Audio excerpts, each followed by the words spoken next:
जय Bharat. Welcome to deaf talks clips by Aadi अचिंत।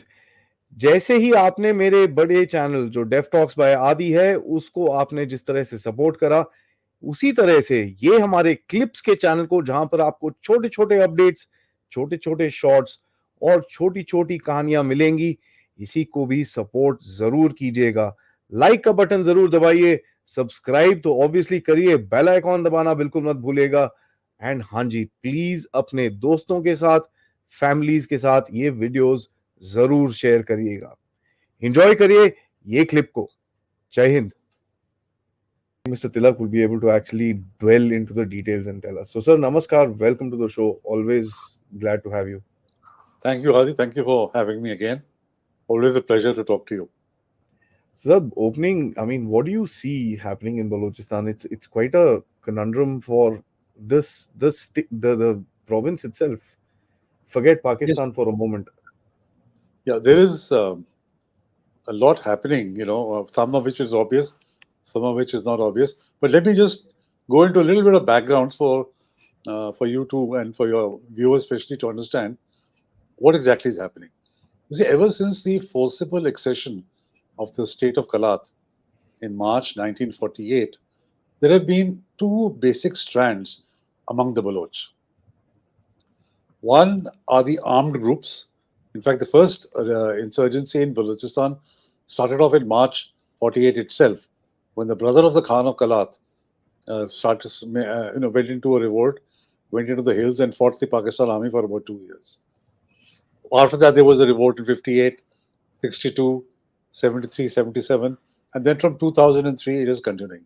So there are these armed groups who basically believe that the accession of Kalat, the forcible accession of Kalat was wrong. No justice can be expected from the Pakistan government, and their rights and their demands will never be met by the Punjabi leadership of Pakistan. So this is the only way to do it is to fight.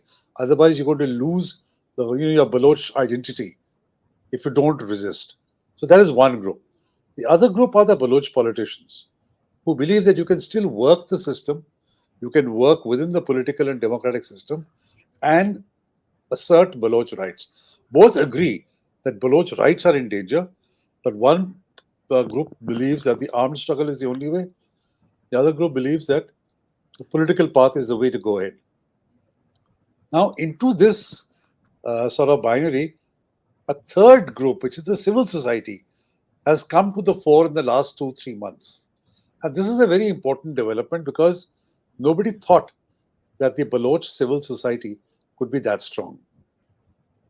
Now, this has come in reaction to the almost continuous enforced disappearances and extrajudicial killing of a large number of Baloch males, young, old, whatever.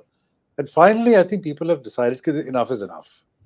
So this Baloch Yakdeti committee, which is led primarily by women whose brothers, fathers, sons have gone missing, or some of their bodies have come up dead with badly tortured bodies. So they've said enough is enough. We can't handle this anymore. So um, they led this protest.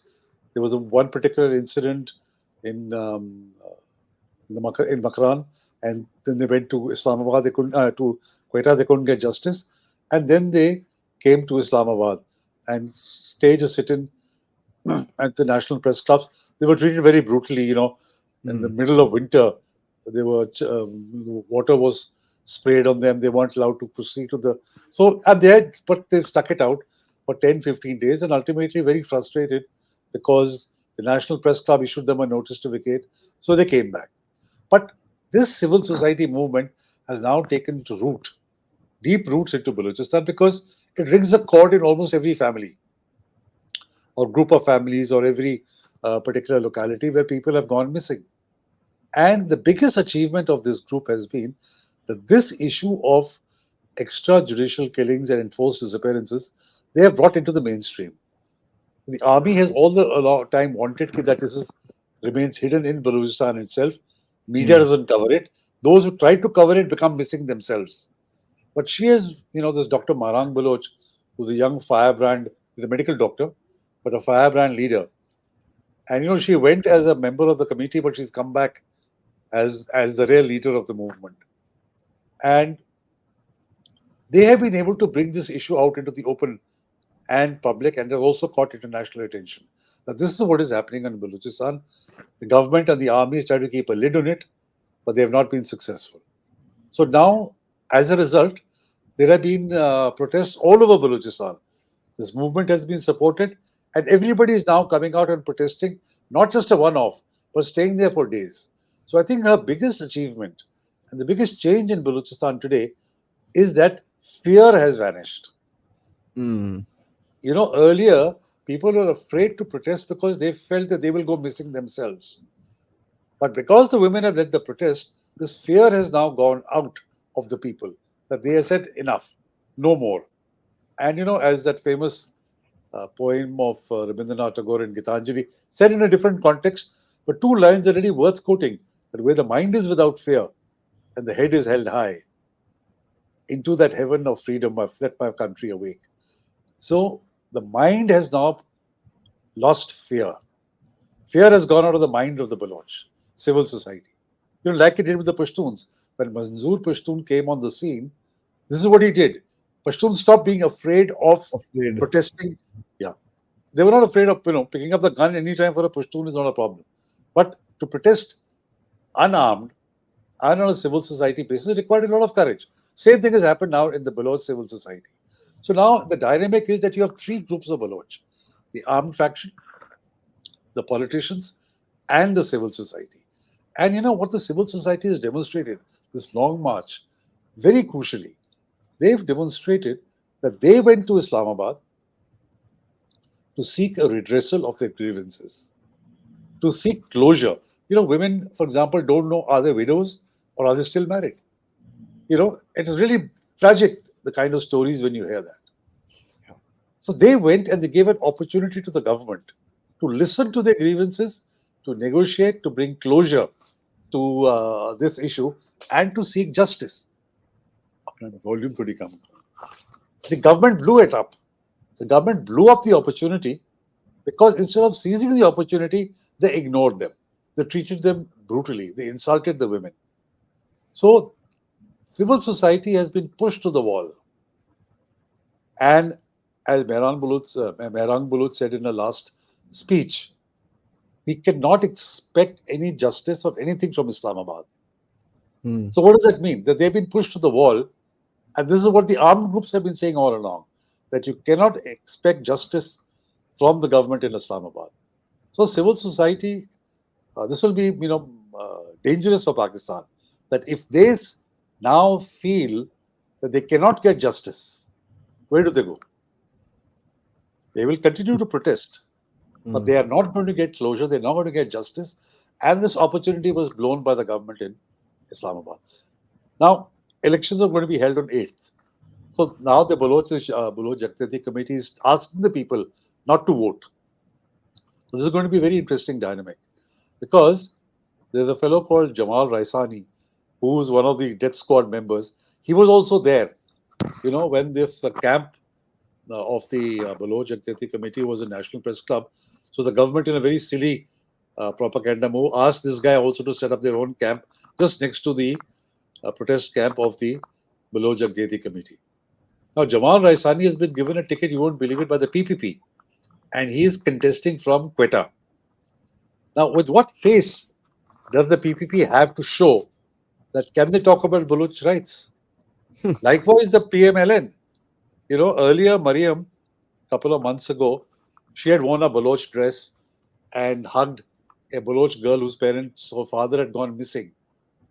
None of the mainstream parties have said anything about the protests when these guys were in Islamabad. Yeah, yeah. So they are discredited too. So in a sense, that civil society is going to now, and these were the young people. Some of them were engineers, doctors, old mothers, young children, who are the future, the next generations. As again, to quote Dr. Mehrang Bulut, she said, "We have passed on the flame to the next generation. We have made them aware of what is happening, to the people who have gone missing." And then she said, "The unmarked graves." She said, "These graves are ours. The graves of Baloch martyrs.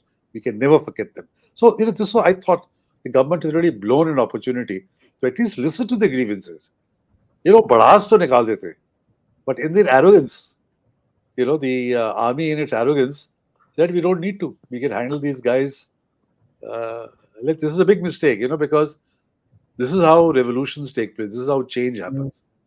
When the fear goes and they have nothing left to lose, So this is basically broadly, we can go into details later, but this is broadly what is happening in Balochistan. And then other surprising thing, the number of attacks in the last 4 or 5 days, which are the Baloch armed groups have carried out, I've never seen anything like this before.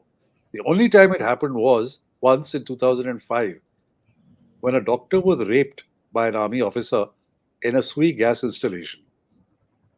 You see, for the Baloch, just like for the Pashtuns, ill treatment of women, things like rape and all that, are absolutely forbidden. So they react very violently to any incident, just like the Pashtuns. So hundreds of rockets were fired into that Sui gas installation, and it was out of operation for a long time. That was the last time the Baloch reacted so violently. Yeah. And now, again, there have been attacks, a series of, you don't know how, I mean, the numbers you can dispute, but there have been attacks widespread all over Balochistan. Yep. जाने से पहले मैं 1 minute के लिए आपको रोक लूं, तो प्लीज ये चैनल को लाइक जरूर करिएगा, सब्सक्राइब करिएगा, और हाँ, हमारे जो मेन चैनल को जरूर जरूर अपनी फॉलोशिप दीजिए, ताकि हम आपको अच्छे अच्छे podcast, important subjects and geopolitical update से आपके सामने प्रेजेंट करते रहें इसी तरह से। Thank you so much. जय हिंद, जय भारत।